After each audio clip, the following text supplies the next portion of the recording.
What's up mga mo? Flex ko lang yung bagong build natin na Pajero.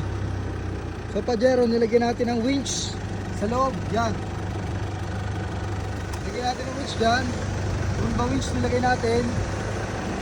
Pajero BK po ito ha. Pajero BK. Yan, bago setup po ito. Using Ironman suspension. Yan, Ironman suspension. Tapos nagpabricate din tayo ng side step. Tapos naglagay tayo ng Black Mamba wheels with wrap around ng 295 70/17.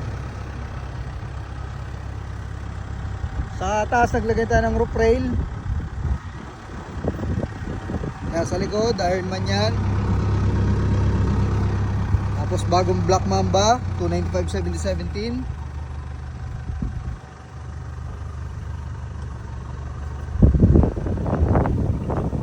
Built by Winch Point Off-Road. Nag-ceramic tint din tayo dito. Medyo malikabok na nga lang, pero naka-ceramic po yan. Saka nag-ceramic paint po tayo. Ceramic tint, ceramic paint.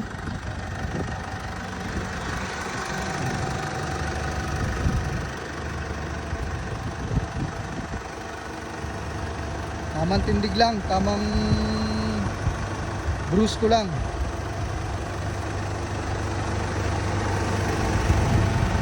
Red na part, naka-bush horn, a winch, yan. Yung winch po natin na yan, ilagay natin ha, parang hindi halatang naka-winch. Ayaw kasi natin na maglagay ng front bumper. So kaya winch na lang nilagay natin. Fabricate tayo ng ng winch tray dito sa loob. Ayan.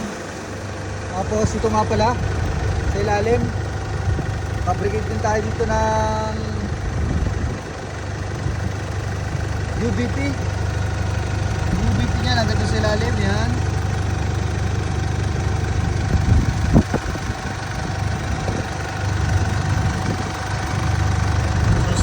Pangilalim natin dyan.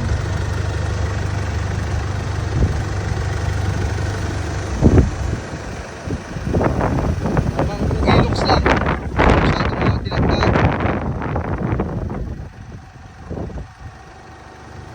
Pajero BK. Ay mga mo, sa mga gusto magpa-build, Winch Point Off-Road, Bermosa Danghari, Imus Cavite. PM lang po sa page, and like and share po sa YouTube channel natin. Clean look, Pajero BK.